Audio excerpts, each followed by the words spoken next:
DEHANCER is a film emulation plugin available for DaVinci Resolve, Premiere Pro, and Final Cut.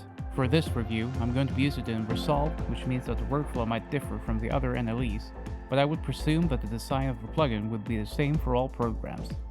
DEHANCER reached out to me and asked if I wanted to try out their plugin to see how it would fit in my workflow, but they have no say in the review itself and will see it at the same time as it's uploaded on YouTube. As an avid film shooter in stills, I've always wanted to shoot motion picture film, but due to the cost of the film, developing, and scanning, it hasn't happened yet. I still hope that it will be possible sometime in the future, but for now I'll have to keep shooting digital for video and stick to film for stills work. This is where DEHANCER comes in. With the Pro version, you get 63 film profiles, and within those, the famous Kodak 2383 and Fuji 3513 prints. These both exist in DaVinci itself as well, but here they're integrated into the plugin to work in tandem with the profiles. You get film grain with their own unique algorithm that instead of being an overlay, as DaVinci's own, it transforms your footage into actual grain instead, making it more organic, a bit softer, and more like real film. You also get halation, which is a flaw that is present when shooting bright highlights on film that produces somewhat red glow around lights or other bright highlights. The last tools are gate weave, film breath, defringing, vignetting, bloom, and monitoring tools such as false color, though I mostly stuck to using the profiles, grain, and halation. Now let's talk about the first thing you'll always think about when considering buying a new plugin or program: the price. For $399 you get 2 codes, and considering that Resolve itself is over $100 cheaper, you really have to consider how much of it you'll actually use.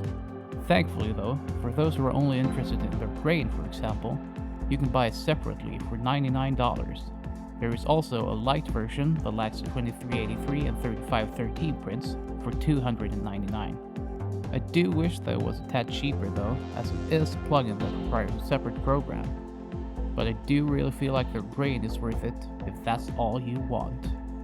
Talking about the grain, I feel like it's something I'd use in almost any video I'd shoot in the future. There's so many options in tweaking it. You can go for a really rough and dirty look, or a super clean and almost invisible grain. But the tiny amount of softness it brings really helps with the usual digital crispness. I also noticed for a specific instance, the grain does sharp up nicely if you need to, for either old and blurry lenses, or if you for some reason need it, like here with my anamorphic short. I do feel, however, that the default settings for the grain are way too much, but it's something you'd fiddle with anyways. The halation works well when you get it right, but there is quite a bit of work needed and fiddling to actually get something that looks good. At first I found the settings a tad confusing, especially when using the mask, but a small tip is to use the mask right at the start and turn it off when you start seeing something, then keep fiddling till you're happy.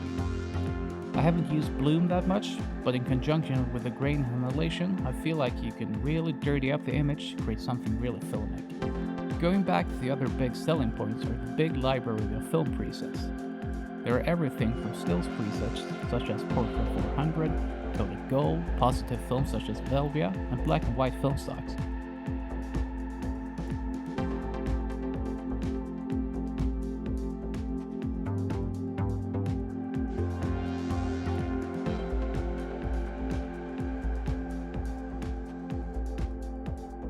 Now, comparing Portrait 400 and DEHANCER to my actual portrait negatives, I'm not really sure how accurate it is, and I've read complaints about this as well, but I see these more as interesting presets than accurate representations. I do, however, really enjoy using Kodak's 500T and 250D, and feel like those are what I'll use most in the future. All of the clips in this video are basically Kodak's tungsten or daylight balance stocks, unless stated otherwise.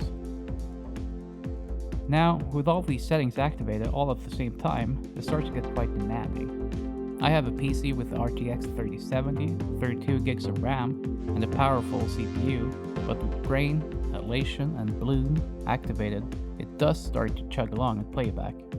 so it is a very demanding plugin, so keep that in mind. I actually did experience some crashes when fiddling with the settings a couple of times, which I've never had before in Resolve, and I'm not sure what exactly caused them, but they were there. All in all, DEHANCER is a plugin that is well worth the money if you're like me and want to make your digital footage more organic. For those of you who can't dish out $399 for a plugin, which is understandable, I can definitely recommend either buying the grain package for $99 or download the trial and see what tools you enjoyed the most. If you do, however, want to buy DEHANCER after seeing this review, feel free to use my affiliate link down below and get 10% off. This gives me a bit of kickback as well, so if you want to buy me a coffee, feel free to use it. That's it for this review, hope you enjoyed it, and if you are using DEHANCER, or if you have any questions, feel free to drop them in the comments below.